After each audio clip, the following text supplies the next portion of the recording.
Good evening. Okay then. Ghost. Y'all act like y'all seen a ghost or something, man. For real. You see you in the ages, boy. How you doing? Hey man, I'm good and blessed. How y'all doing? Wonderful, wonderful. Let's just make sure we start this thing off right. Good evening, good evening, good evening to all of you that are on with us today. Ink to Ink, Incarceration to Incorporation. All of our hosts are on with us today, and we have a special guest that we are getting ready to announce and let him just take over and share. But first of all, how y'all doing today? I haven't seen AB. Tell us what's going on a little bit about with your AB. Man, actually right now, boy, I feel nervous right now. I feel like my first day on the job, man. First day on the job, like first day going to school, first day doing everything. But yeah, I've been grinding. You know what I'm saying? You know, you all know I opened up a fashion and art gallery. You know what I'm saying? Right here where I live at in North Carolina. That thing been doing good. You know, I also opened up a store last year, so that's been doing good too. So I've been busy, man. But you know, I want to thank you all before we even get on with the show, man. Thank y'all for holding the show down. Y'all been doing an awesome job. Y'all been doing a remarkable job, man. I can't thank you all enough, man, for being able to do this every Friday. Marie, thank you for being on, taking care of business. Of course, Joyce Campbell, Joyce Hall. Appreciate y'all, man, for holding it down. It's been a hectic few months, so you know, I know you've seen a ghost. You know what I'm saying? I'm a ghost today, but you know, I'm in good spirits. I'm tired. You know what I'm saying? Also, you know, with the landscaping and all that, so I'm tired, but we're gonna do this show. Joyce Campbell, you've been doing an awesome job, man, hosting it and bringing it to the light, man. I'm gonna turn it over to you and thank y'all for coming on. Dr. Melvin, thank you for coming on. I know I didn't get a chance to read the lineup, you know what I mean? So I'm gonna let y'all take the lineup and see what we got going on today. I know it's about education, being incarcerated, I guess incarceration behind the bars, how important it is to educate yourself, whether you're behind bars or whether you're outside dealing with somebody that's incarcerated. The education that you need to educate yourselves about prison recidivism and whatever that's going on in prison life. So, Julius Campbell, I'm gonna turn it over to you and let's get this thing started, man. I'm excited, y'all. Well, I'm I'm glad excited. to hear that, man, for sure. But before we go on, we got to hear from Julius Hall and also Marie. How y'all doing this afternoon? I'm good. Ladies first. Go ahead, Marie. What you saying, Mr. Hall? I say, go ahead. He wanted to hear from you. You can't hear me? No, we can hear you. How are you doing, sister? Oh, I'm doing fine. Thank you for asking. Hello, everybody. This is Incarceration to Incorporate. And tonight is going to be a very, very good show. I'm waiting and anticipating to hear from Dr. Hayden to see what he has to say about this situation. Okay. So, Mr. Campbell, take it over. Well, Julius got to say what he says. Julius, we got to hear from you. She must have got a delay in her computer system because if she's been going in and out It all is. My night. computer system is messing up really bad. Yeah, we can see. We got to get you a brand new computer and some internet over there. Anyway, I'm Julius Thank Hall. I am the founder of All Things Relevant Media, and this is one of the shows on this platform. We have about 11 shows on. This is our every Friday show. We are dedicated to giving information to those returning citizens so that they can get back into the mainstream of life without any hiccups. We try to educate them on all fronts with information, resources, whatever it is that we can provide to them. Tonight we have education. And so the show is called Incarceration to Incorporation for a reason. We want to be role models for those returning citizens so they can see just what we do and just how we're staying out, and so that they can understand that once paid, a debt is no longer a debt, and that they can go anywhere from here. So with no further ado, Mr. Julius Campbell, who has become our moderator. And I'm glad because me and AB been so busy the last couple of months. We are so proud to have you, brother. Thank you. I right. appreciate that.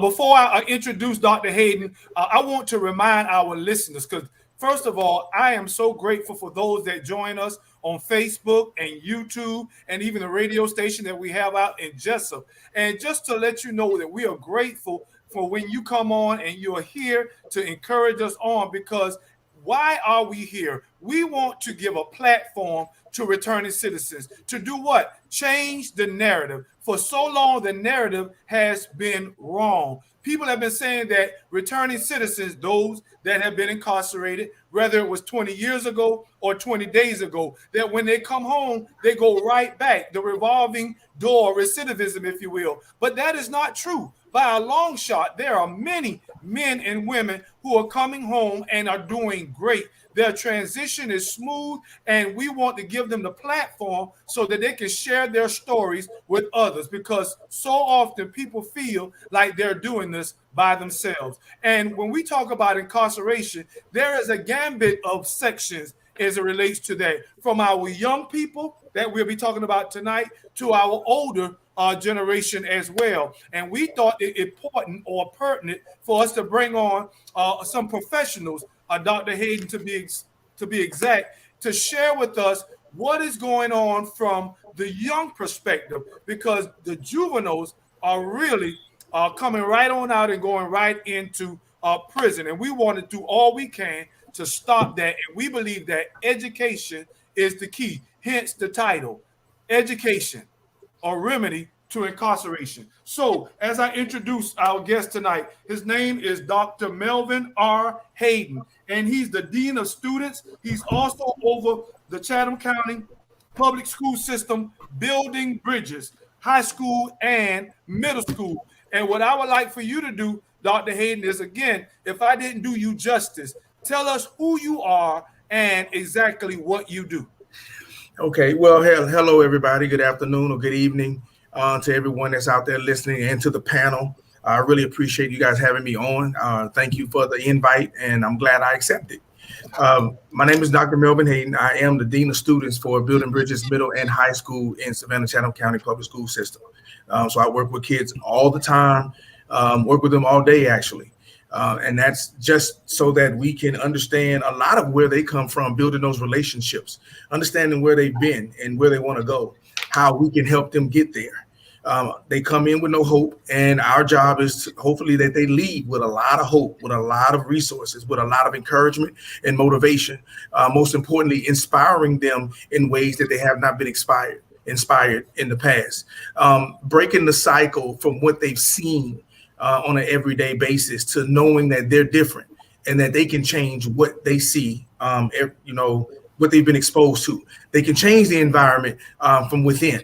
And they can start looking at a different path from within. A lot of times you can't change the situation that you're in right at the moment, but you can know that there's something different because you're dealing and talking and communicating and, communicating with people that have seen what you've seen, that has done what you've done, that has, persevered and gotten over the hump, as I should say, or gotten over the bridge to a better understanding of how that can look.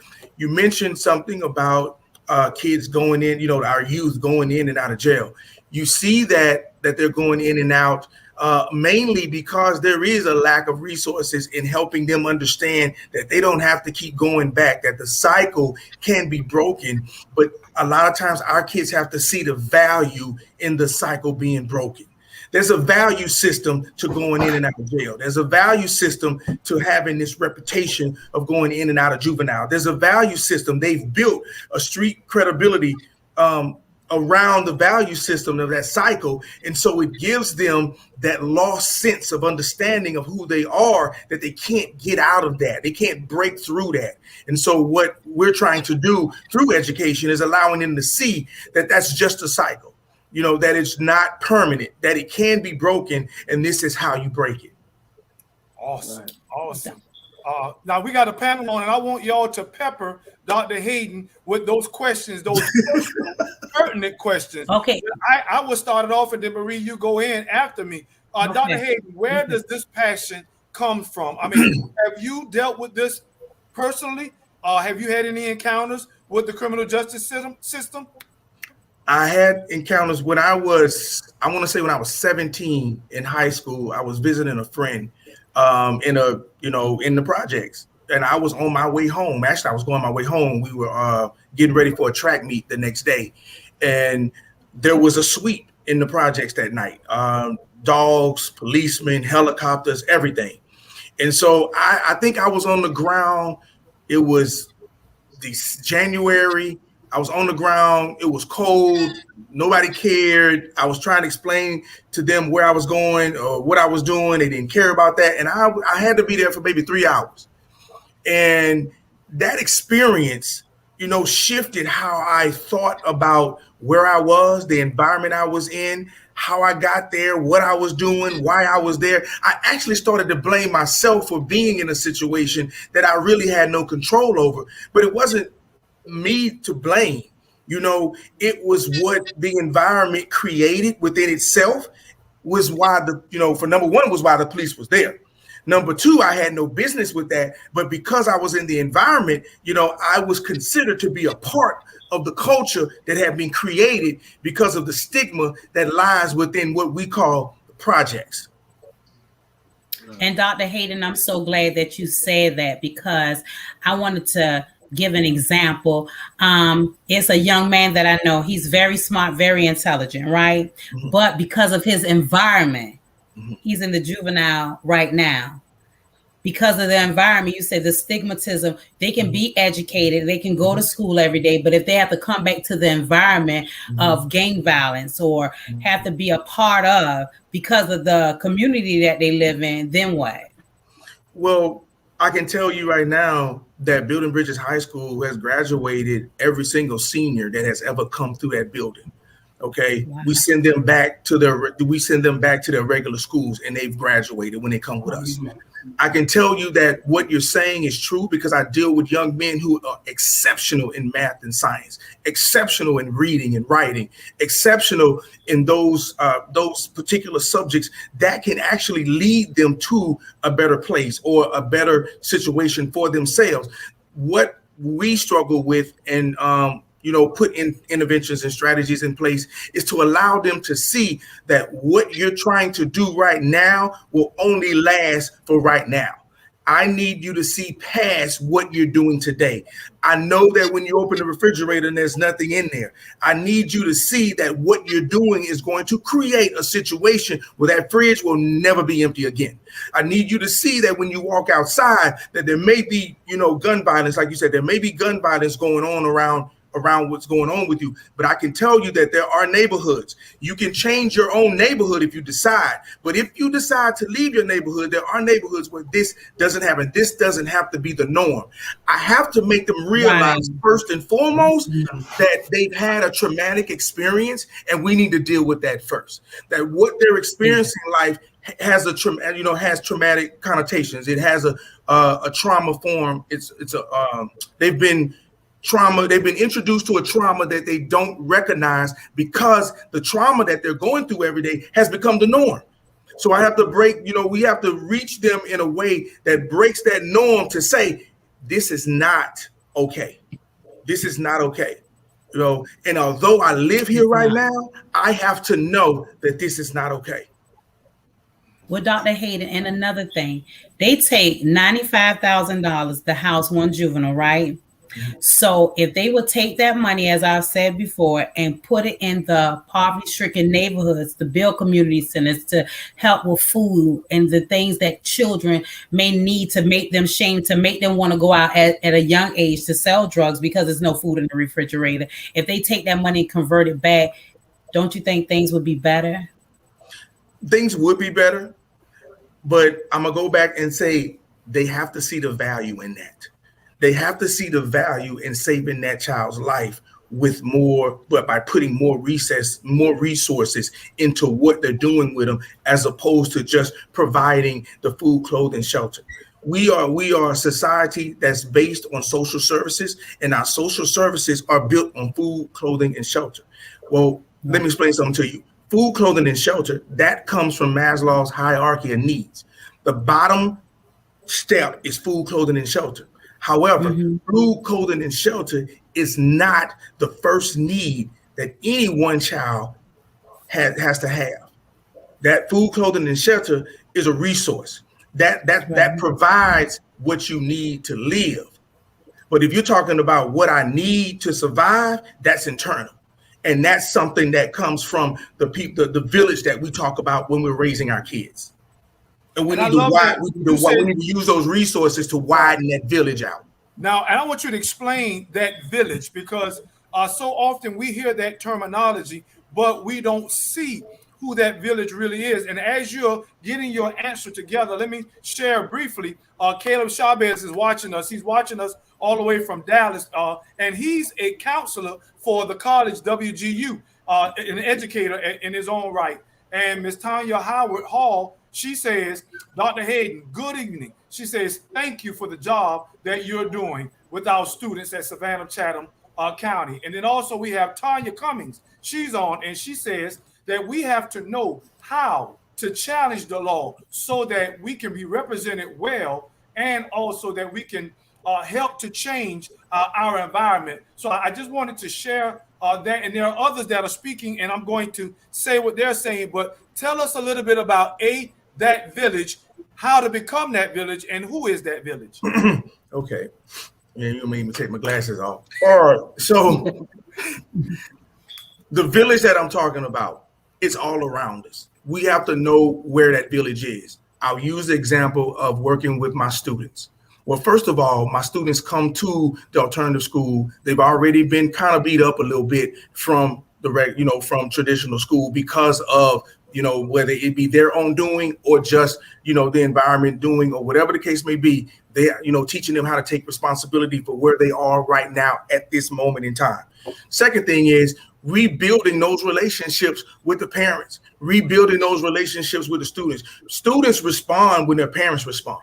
And if their parents respond to us in the way that we are giving them the proper amount of respect and dignity that they deserve, then we'll gain the respect of the child.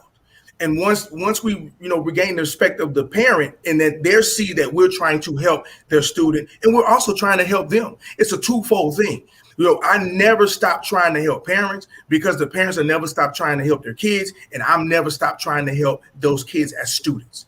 And so it becomes that revolving door. So whatever environment that student is from, or whatever that environment that child is living in, then we become incorporated into helping what that is, to make them understand we're here for them and it's better. Providing those resources, for people that we know are going to do the job, that are going to follow up, that are going to stick with it, that are going to say, hey, Julius, I'm here for you. You can call me.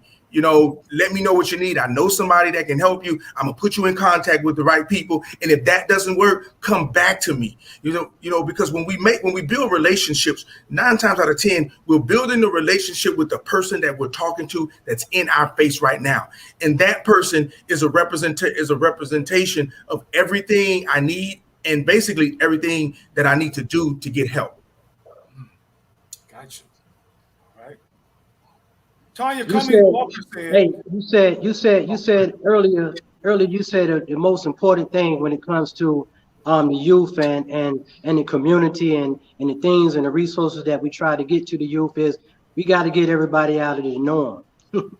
We into this whole, looking at it as a norm situation, but you broke down a whole lot of important tools. I try to listen and try to go back to a lot of the pointers that you made, which are very valid points that you made about the youth and how to get into their head and how to get them to listen and pay attention. And it comes from the parents.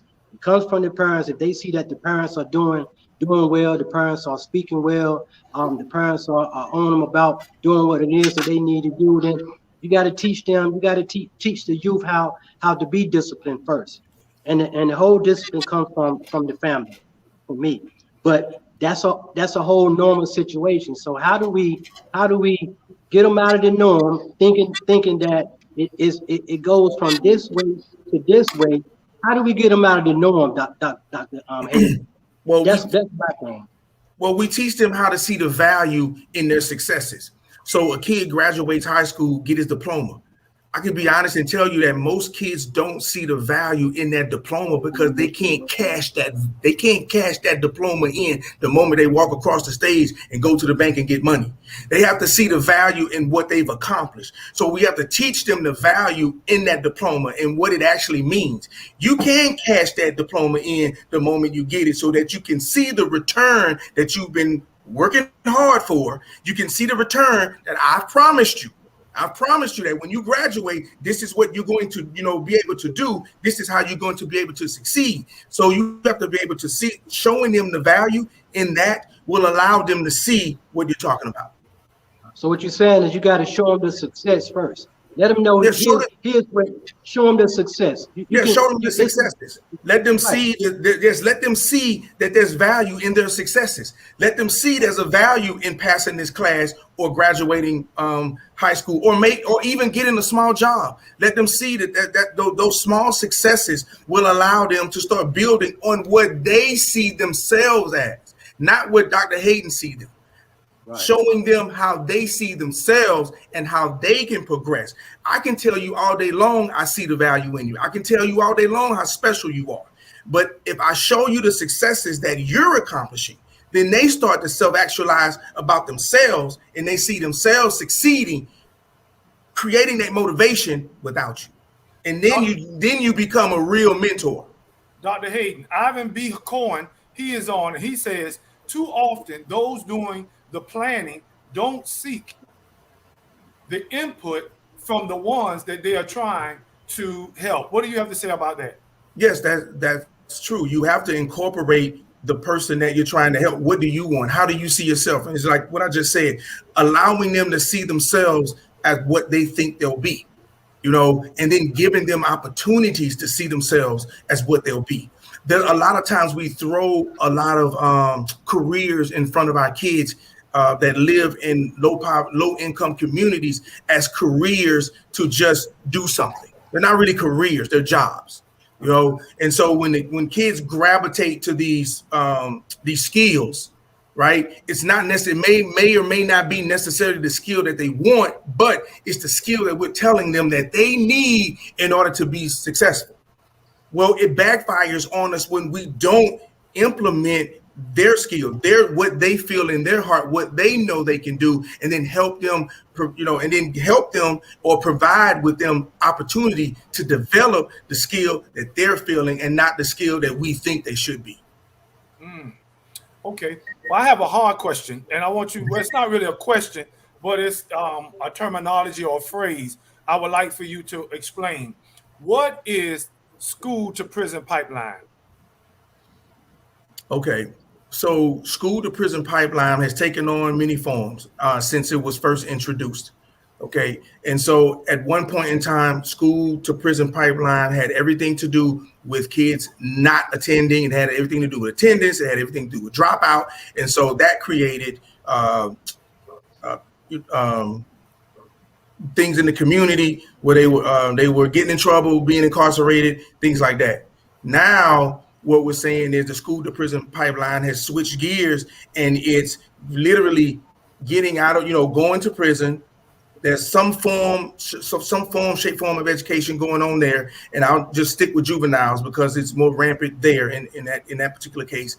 Then they get out, and it's, follow me, it's what they learn and how they learn to survive in prison is what they bring out into to the regular school system.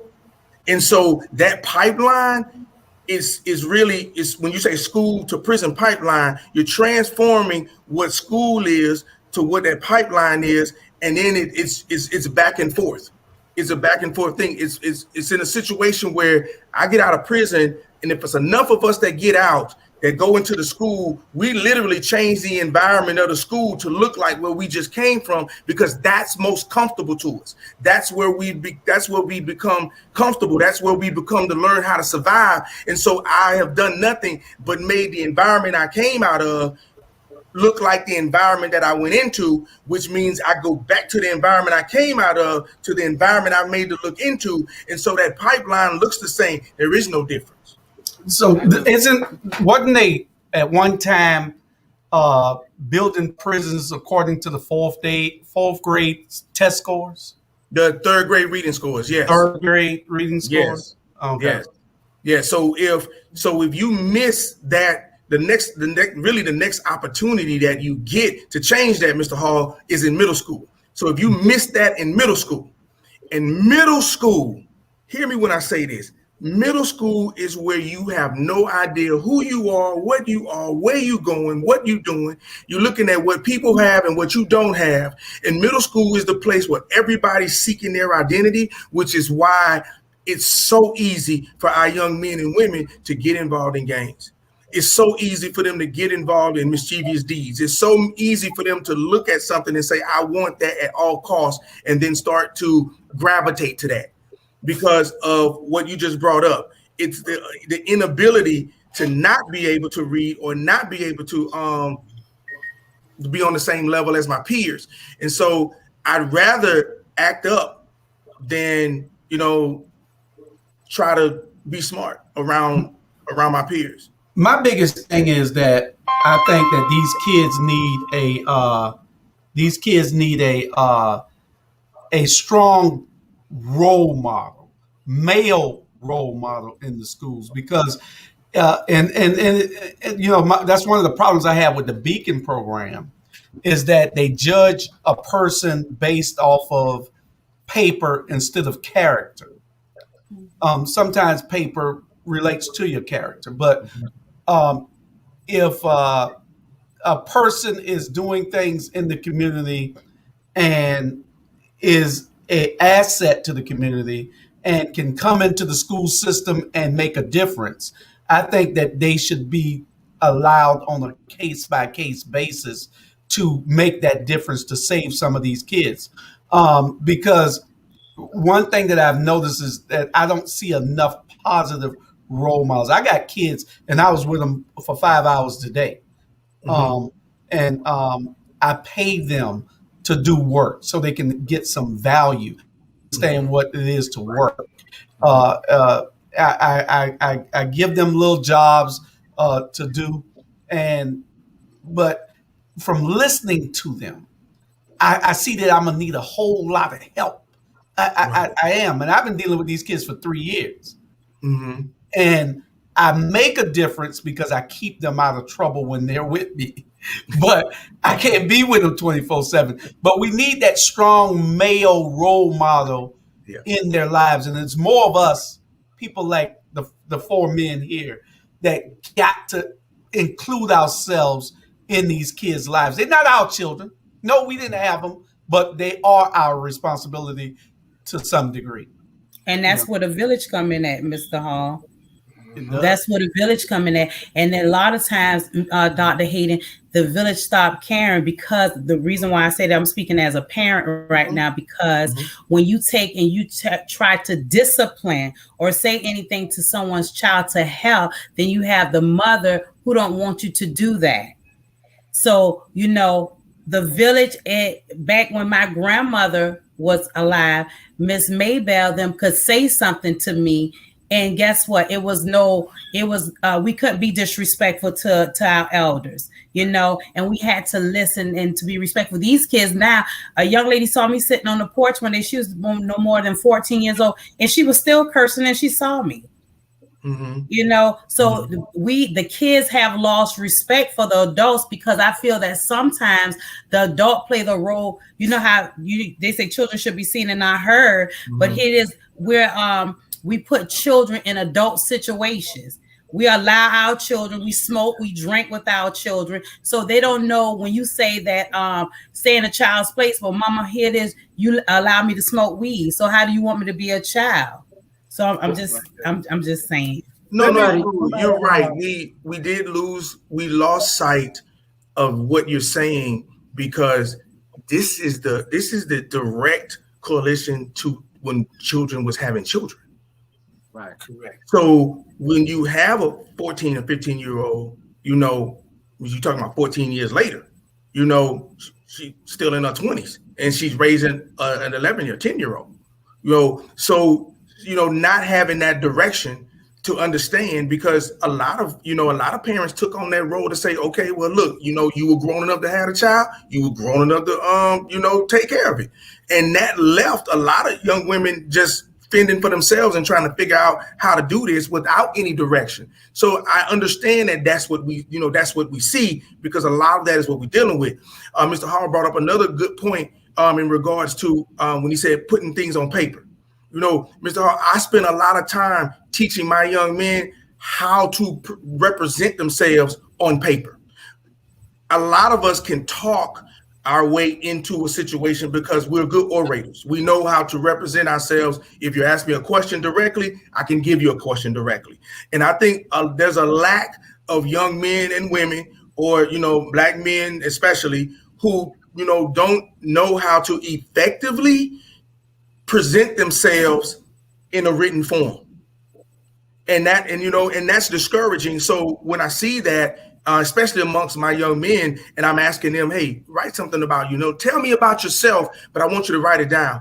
And as I'm talking with them through the things they've accomplished, through the successes they've had, and they, the first thing they say, oh man, I didn't even know that. I didn't know that you wanted to know that, or I didn't know that was important.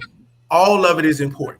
And once we learn, and when we can teach and learn how to present ourselves through the written language, then yes, a lot of things just open up, a lot of doors open up, because it's just like when you apply for a job, you have no idea what these people look like other than what they have on this piece of paper, and that's the same thing. We look at that, the resume, and it's like, we go yes and we go no. And a lot of that is because the person who wrote the resume was not able to explain themselves, in a way, or, in such a manner that would get the attention of the people that's actually reading it. Dr. Hayden, let me remind the people of what we're talking about. Again, today's title is Education, Remedy for Incarceration. And some of our listeners, it was Tanya Walker, I believe, she agrees with you that some of the reasons that we have these young people going to juvenile is because, as you stated, children having children. And let me clarify that definition again for some in our audience. School to prison pipeline. It is a tendency, school to prison pipeline is the disproportionate tendency of minors and young adults from disadvantaged backgrounds to become incarcerated because of increasingly harsh schools and municipal policies, as well as being unequally educated. Now, I brought that out because we've talked about a lot of the negative aspects. Now, what I want to do is switch gears and start talking about the positive. For there are a lot of A, programs, B, nonprofits, C, people that are trying to be of help. Julius Hall said it best when he says role models. And when we talk about role models, these role models have to be able to A, relate, and B, be relevant. Little old grandmama can't relate to the 90s babies or the 2000 babies and almost now the 2020s babies. So we got to have those that are relevant and relatable. So help us to understand some of those programs and peoples that are helping to fight this. Okay, so I will say that I'm gonna just let me go back one tick into the education system. What the pandemic did when everybody had to go online and everybody was home and we had to do it a different way, we had to learn a different way and how to get information across. It actually helped us learn how a lot of children learn. Okay. Some kids did great online. Some kids have to be in the building. Some kids can do a mix of both. Some kids can watch a teacher on the laptop and get it and understand it. Other kids need to be, in the classroom getting hands-on instruction. So before then it was traditional. And now it has broadened the doors, opened the doors up so where we can actually, learn. We're learning we're learning a different way in how to educate our kids through the pandemic and what happened. So the school system actually had to change courses and how it taught to be more effective to those kids who was getting it and understood it from that perspective. Then you have the resources. Everybody within the city of Savannah and in Chatham County, started to come together, started to have conversations where you can have programs like DEEP that come into the Building Bridges program. You have other mentoring groups that are around the city that are able to come into different schools and help with that mentoring process that Mr. Hall has been talking about, to give the kids an opportunity to talk to someone that has no biases to what they're doing, almost like a therapist coming in, someone that they can talk to about the situation, about what's going on, to give them an adult voice to talk to other adults about helping them and getting them resources outside of talking to quote unquote the school officials, because sometimes school officials are not always the ones who kids want to talk to. They do want to talk to someone that doesn't have anything to do with the school. But it does help by having these resources in the schools that will give us an opportunity to put that right back into our kids when we get that information out of what you said, the resources that are coming in. And there are plenty of resources. I can't name them all, but I do know there are a lot of resources interacting with our students before school and after school and during school. So they are, those that are that know about those resources, that are getting the help. I actually see that happening on a day-to-day basis. Gotcha. I can name a few, and I'm sure that Marie and Julius can chime in. And Tanya Howard Hall says, yes, we had to reimagine school. And you named a few, Building Bridges, the special ed teachers that are now coming on board, REP, Work Readiness Enrichment Program, DEEP.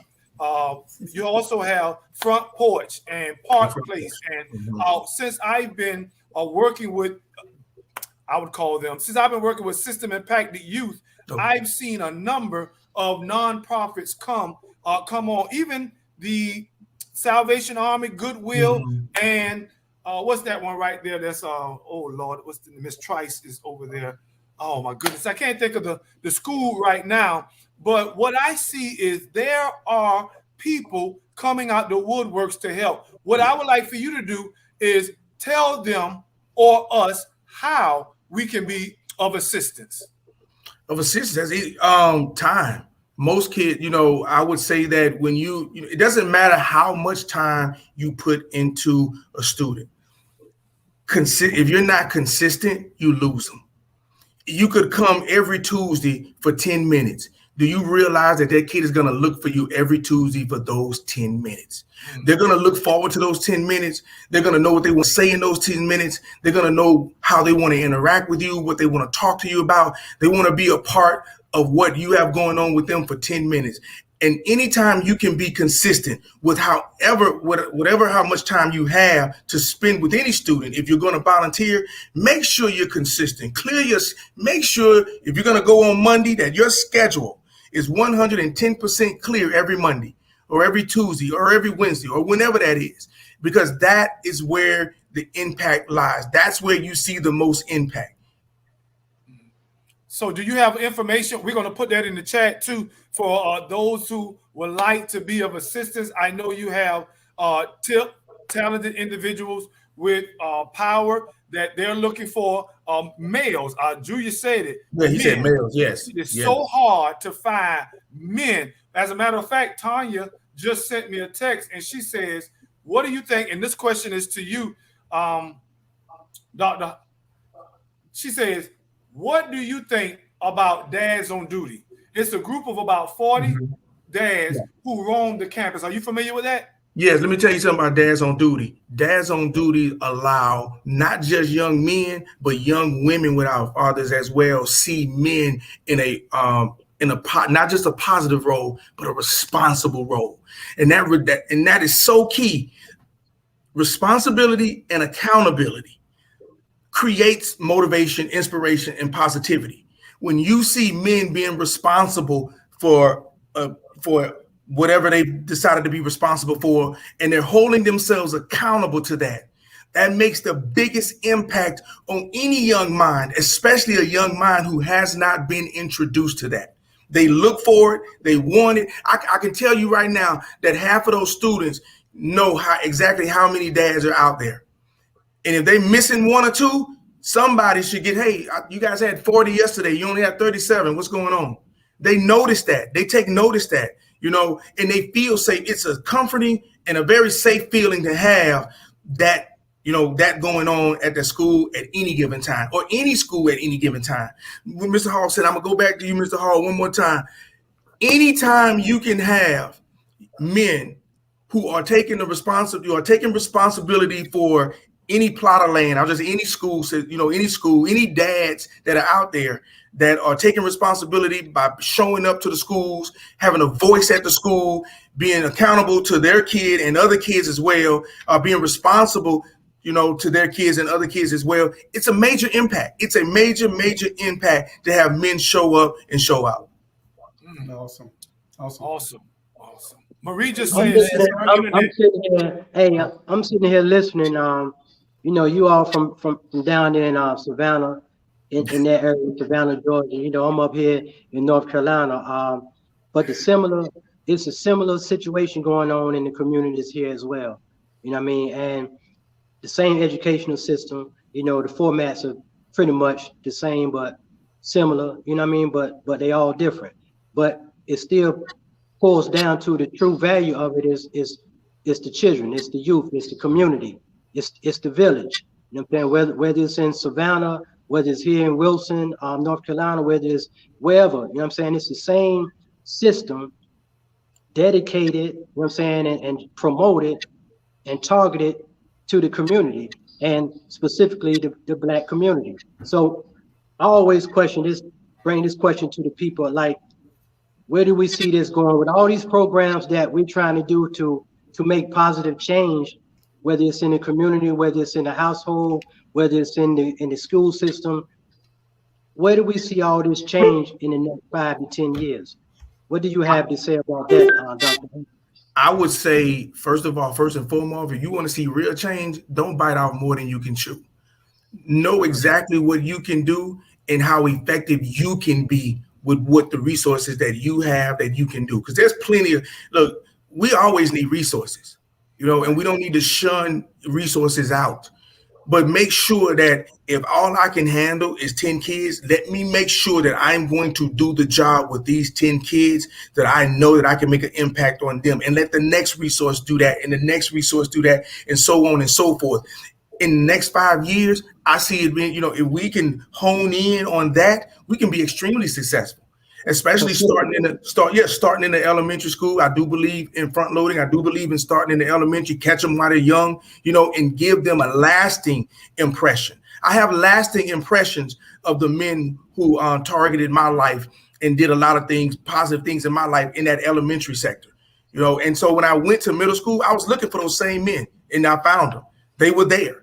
Continue to keep pouring into me over and over. So if you have a resource, and say you have a group of 40 men in your organization, then you should have 20 men at the middle school, 20 men at the high, you should have them split out everywhere throughout the schools, because your organization is going to make an impact. And that's how you recruit the ones when they get old enough. It's like, you know what? Hey, Mr. Hall's program, I never really met him, but I met all the dudes that was in his program that helped me get through high school. And I want to be a part of that. I want to give back. I want to put back into the Hall program, and that's the beauty of it. It's the ripple effect. I might not ever meet Julius Hall in his organization, but because of the young men that he's poured into and that's poured into me, I know his name and I know what he does. And so I want to be a part of that, because now I can wear that like a badge of honor. And that's another thing, giving young men an opportunity to be something proud of.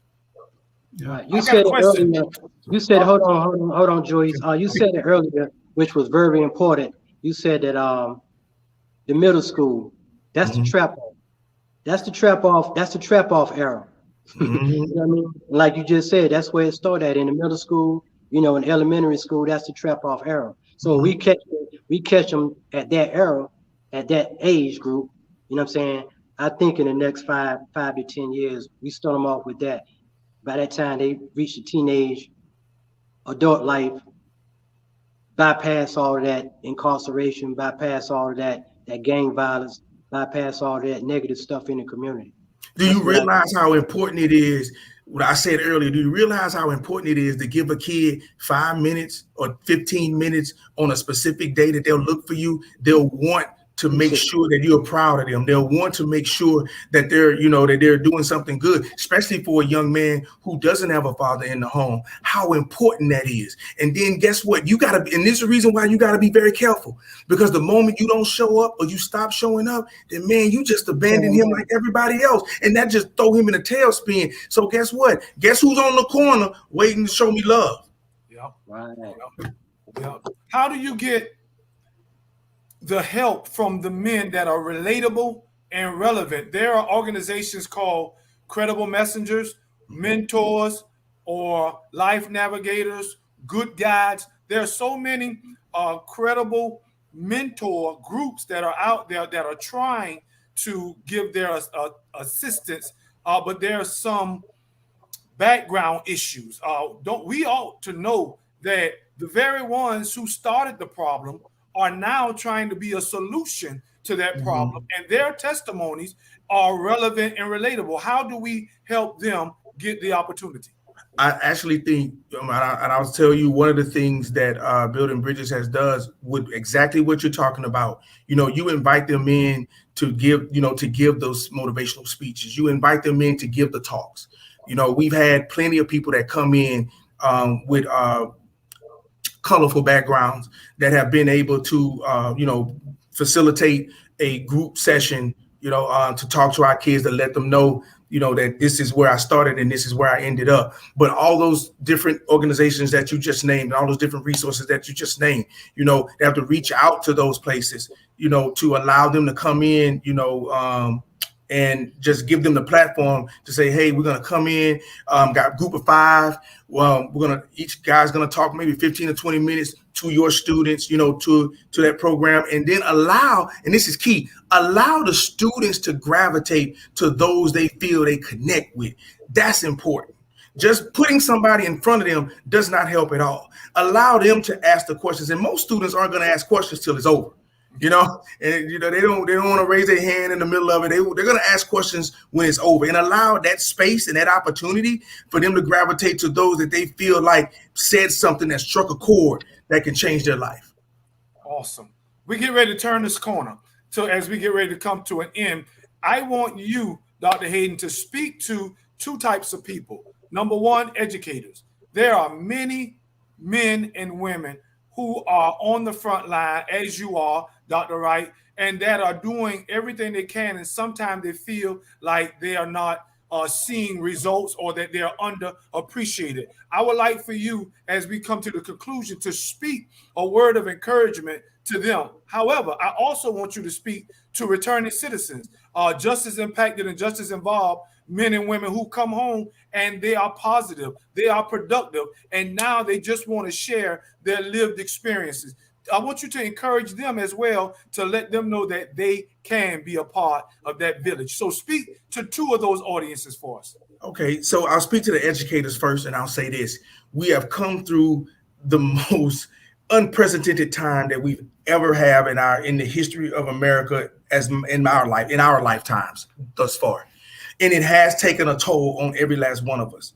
I don't care if, we like being at home teaching, or we like being in the building, whatever the case may be. I would actually say that we need to know how to get the time we deserve to ourselves, and we have to learn how to rejuvenate ourselves. We have to learn how to remotivate, re-inspire. Whatever inspired us in the beginning might not be the same thing now. So we have to see what we're doing is making a difference. Know that what we're doing is making a difference. That every kid that's coming in that building is looking for something from us. And it's hard to see that because a lot of times we're the ones going through it as well. Okay, so we have to know how to take the weekend, and completely give ourselves an opportunity to recharge. Because Monday morning we're coming back into the building, and those kids are coming right back to us. We have to remember that those kids didn't recharge, that the trauma that they came to our building with on Monday is the same trauma that they're going to on Friday when we get out, will be the same trauma that they come back to us on Monday again. So we have to be ready for that and know that that's what we're dealing with. Know that the kid that's cursing you out, know that the kid that's trying to fight you, know that the kid that is just absolutely giving you hell every day, that's the kid that's screaming out the most, that's yelling the most, that this is what's going on. I have no one to relate to, no one to talk to. And let's try to find that particular kid or those children an opportunity or a space to have a voice to let some of this stuff out, because it's like some of them, it's a ticking time bomb, and they need a platform. The ones that we know that need a platform, they need a platform to get that out, and an opportunity to create that space for them, to give them that opportunity to let that go so that they can start dealing with some of the things that not that they're dealing with now. We have a lot of kids that are still dealing with 2020. We have a lot of kids that are still dealing with 2020. We're halfway through 2021, and we have a lot of kids that are still, still back there. So allowing them to come forward, full frontal, before we go into 22, to have a plan to say, hey, is it all individualized? And I'll say that it's all individualized, but it can be corporate. It definitely can be corporate. To those that are getting out that don't know what to do or how to do it or where to go, I would say this. The people that are in front of you that are giving you information, they're giving you information. You have to take that information and reach out, because to be honest with you, I don't know who you are. And in order for me to know who you are, you got to reach out. So if somebody's giving you a pamphlet and say, hey, call this number, you got to call the number. If somebody's saying, hey, call this resource or call that resource, you got to call that resource, because that resource will lead you to people like us that are on this call right now. That resource will lead you to people like us, and then people like us will lead them to other people that we know that are really invested in helping you and seeing you succeed. And that's the first step.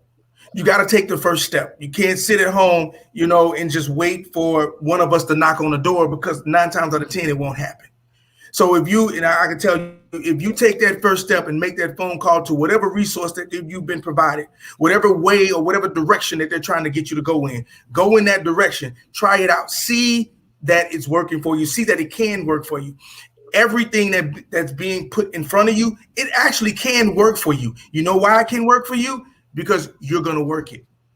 And you're going to make sure that Dr. Hayden is going to help you because he said he would. You're going to make sure that Mr. Hall is going to help you, that Campbell is going to help you, that the AB founder, the CEO of Incarceration to Incorporation is going to help you. You're going to make sure of that because you're going to make the connection.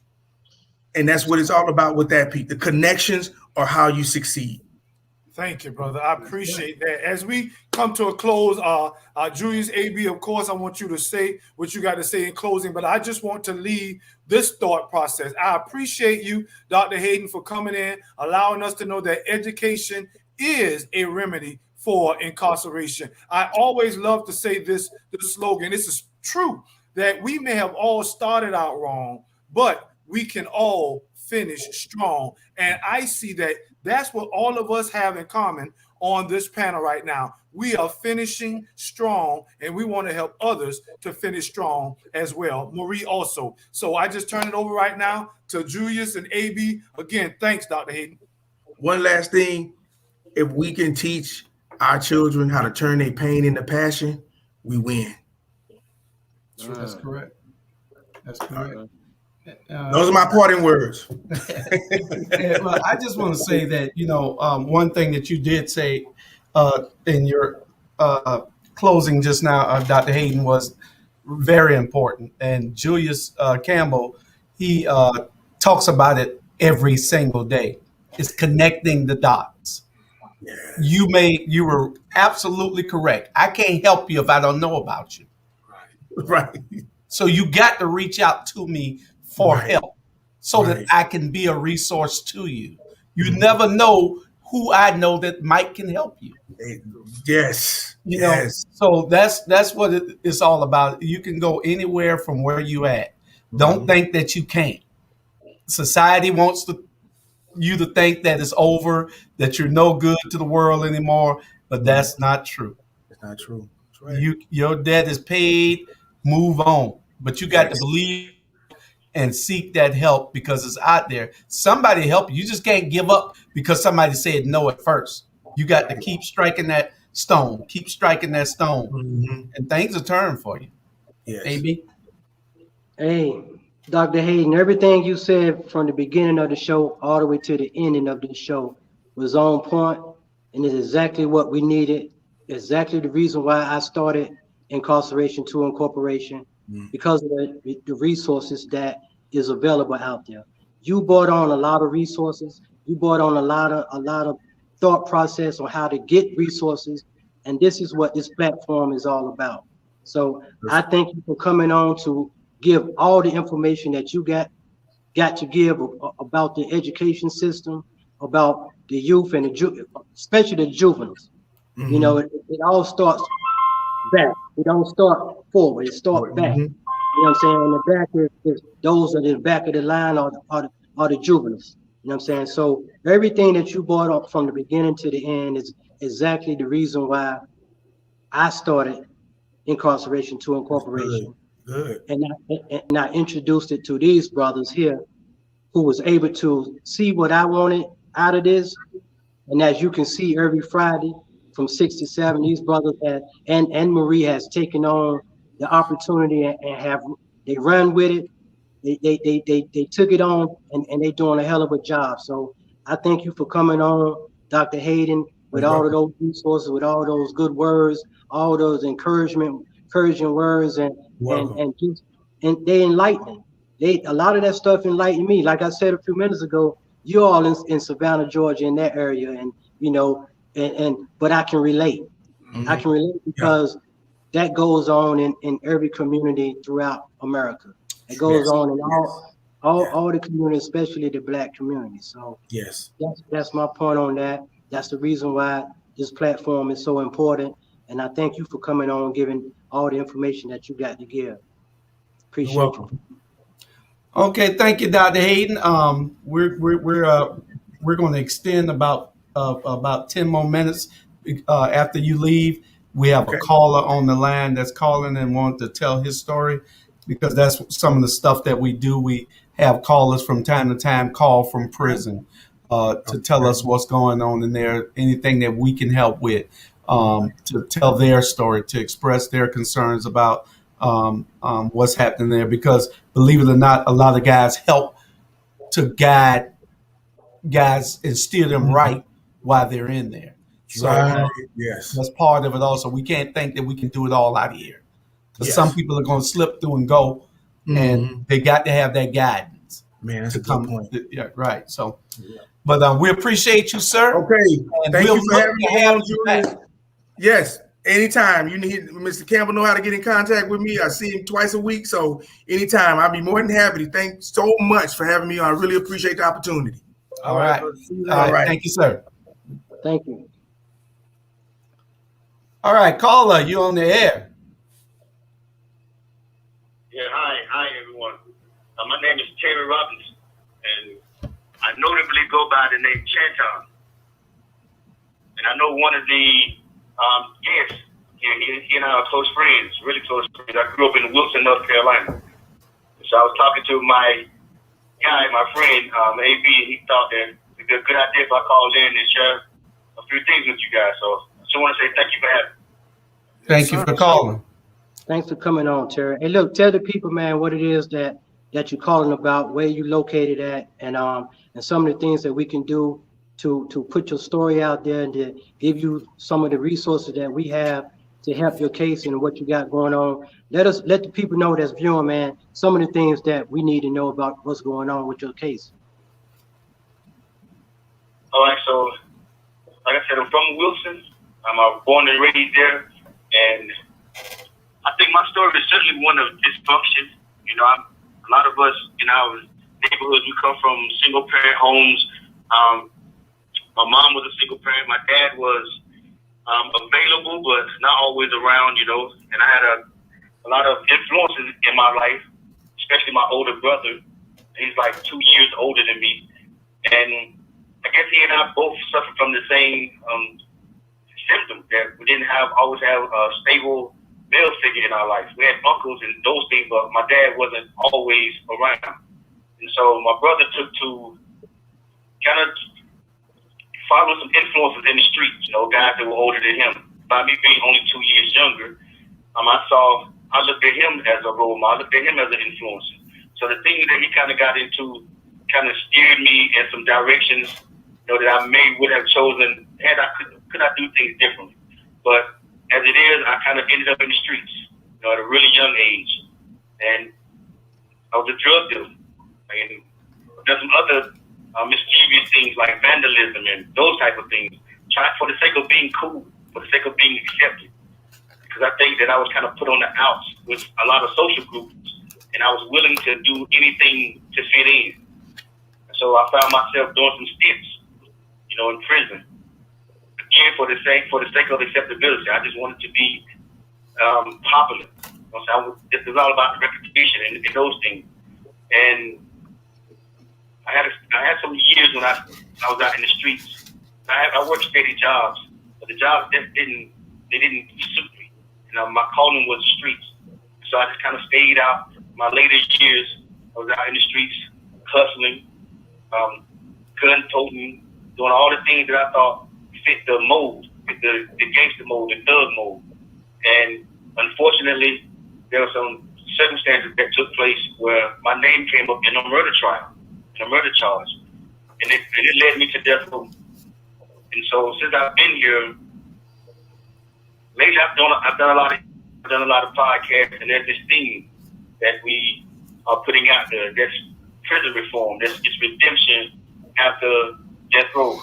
But it's not always the story here. It's not my story here. And one of the stories that seldom gets told is the injustices that's inside the prison walls, the innocent people.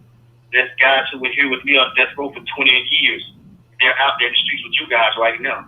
So there is salvation and redemption after death row, and that's kind of my story. All right. Right. Okay. Tell everybody how long you been on death row. So I've been here now 21 years. 21 years. Fighting, doing. So just to give a little perspective, the death row I first came to, it was solemn and it was dark and there was no life here. There was no spirit here. The guys walking around with this idea that if things don't work out for them in their appeals, they have execution dates. And I've seen executions here. My first 3 or 4 executions, there was this dissociation. I kind of was naive to the process because I didn't see it and I didn't want to believe it, then it wouldn't happen to me. And that went on for a few years. Then I was in a position where there was a guy in a block with me. We lived in the same block. And he was a close friend. And I was so used to seeing him every day that I didn't realize how critical he was to my coping process, to me being able to get through the day. And then his number came up, and then you couldn't hide from the emotion. This was the first time a person that I was close to was facing execution. And he did, in fact, he was executed. So in those 21 years, death row has changed a lot. It used to be this southern place. It was really gloom. There wasn't a lot going on. There were no programs. There was no reason to further educate or instill any type of work ethic in men who were condemned and sentenced to die.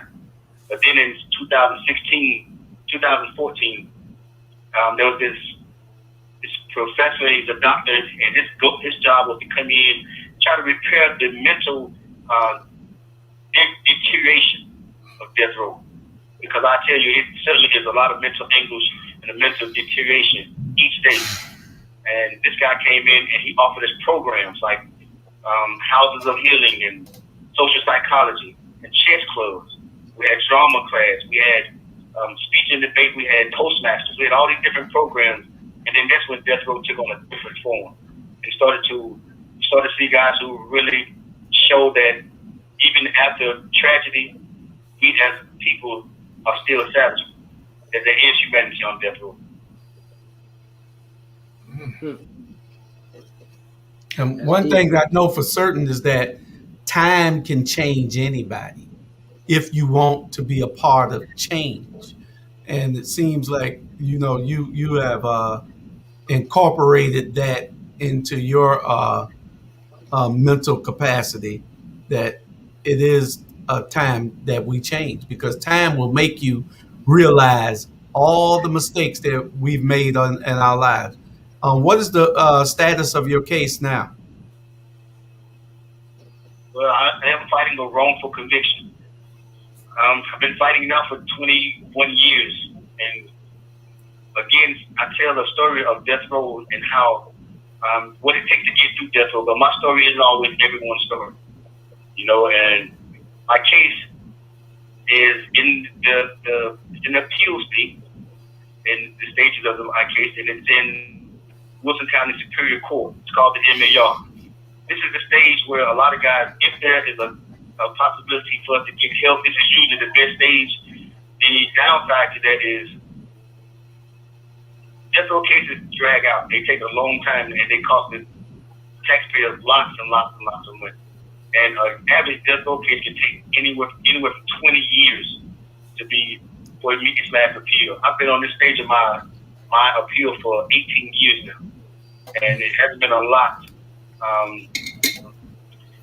It wasn't all positive. Just recently, in the last few months, there's some things that have been developing, some issues that seem like they're really on the up and up, and I'm more hopeful now. One thing I can say is, after 20 years on death row, we love this idea of having hope. A lot of us have strong values, and we have our spiritual values, and we want to say that we believe and we have hope. But after 21 years, it's hard to hold on that long. It's hard to see the bright side. So my process didn't really start from me thinking that this injustice would be undone and that I would see the streets again. Mine was, in fact, the opposite. I believe that I would be executed as an innocent man. I believe there has been innocent men before that has been executed. Certainly there's men here who have taken accountability on their last days and have accept accountability and admitted guilt. But there has been few who have went to their deathbed saying, I'm innocent. And so I believe that that was my end. And I wanted to take initiative in my life for a change. I wanted to be the person that I wanted to be for once, as opposed to being the person that I thought everyone needed me to be. Okay. All right. Well, you said that you've written books also, right? Yeah, so there's this book that's out called Criminal Letters, Voices from Death Row. And it's myself and 3 other guys that we want to tell our story because there's a lot of people. So I know about the prison pipeline. And I know there's a lot of kids in our communities who are the next batch they're the next generation up to bat for recidivism and repeat offenders.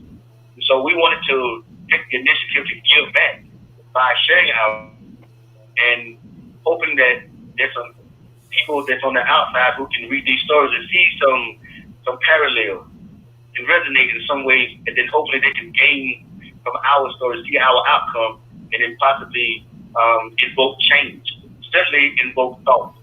Because there's a lot of kids now that's on the path to destruction, and it's because each generation is responsible for the next. And I came from a failed generation.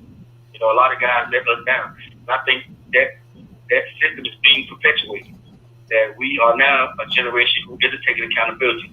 Now there are some like you guys. What you're doing is fantastic. You're taking accountability for the next generation. So we here at Death Row want to do the same as well. And that's what Crimson Letters is about. Crimson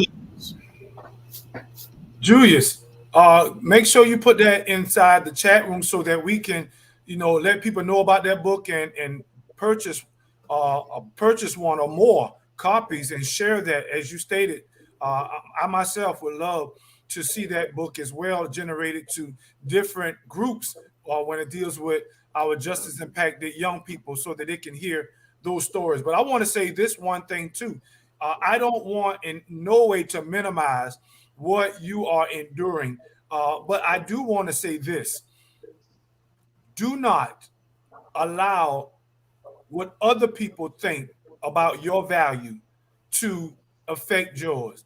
As Dr. Hayden stated before he left, recognize the value that you have in life. Whether the courts do not agree or family members or communities, there is value in your life. And in the lives of the men on death row. You have to continue to remember that, and with every breath you take, continue to be effective and also a voice for those who need to hear that we must change. And I encourage you with that. Your life has value, period. Yeah, it is. It's very inspiring, brother. Very moving, and I appreciate those. You have 60 seconds remaining. I appreciate those words you mentioned. All right, Terry, man. Appreciate you for coming on, man. We're gonna do this again. Yeah, we'll do you again so we can get your message out. We want to keep a status on update on your case and where it's at. And we're gonna get this book. Yeah, I want to read this book. All right, my brother. You have 30 seconds remaining. And I want to say really quick, and like I said before, there should have been options like this, and maybe there were when I was coming up, but they weren't always available. But there should have been options like what you guys are doing now, and I applaud you for taking the initiative. You really are changing lives. What you're doing is very impactful, and I appreciate it. We appreciate you. Thank you. Thank you, brother. Okay. All right. Just contact AB, and then we can have you on again whenever AB. Well, it hung up on him. But AB, just get him on whenever so he can tell us part of it and give us an update. He can call in at 7 every time. We can put him on the end of the show so that he can give us that update. Yeah, very good brother, man. You know what I'm saying? I know the family. I know all of them, man. And just an unfortunate situation that happened to him, over 20 years ago. And he's at Central Prison here in North Carolina. And he's on death row. You know what I mean? So, like you said, he's changed. He's done a lot of things, a lot of programs that he started that the system Central Prison didn't have those programs, and him and a few of the brothers was able to create programs, man, that's helping those that are on death row. So he's changed, and like you said earlier, Julius Cameron, you know what I'm saying? It's not over. You know what I'm saying? It's not over. Even on the inside, it's not over. You know what I mean? It's not over. So the brothers doing good things, man, and we gonna pray and hopefully get some things popping for him, man, and bring him home, or at least get him off of death row and overturn that case, because he is, from my understanding, he is wrongfully accused. You know what I mean? Right, right. That's right. I want to read the book, so I'm gonna get the book soon. And we encourage everybody else out there to get it. Crimson Letters. Voices from Death Row. Voices from Death Row. Get the book. Get the book. Get the book. Brother name again is Terry Robinson. Brother name again is Terry Robinson. Yeah. It's by Terry Robertson. Terry Robertson.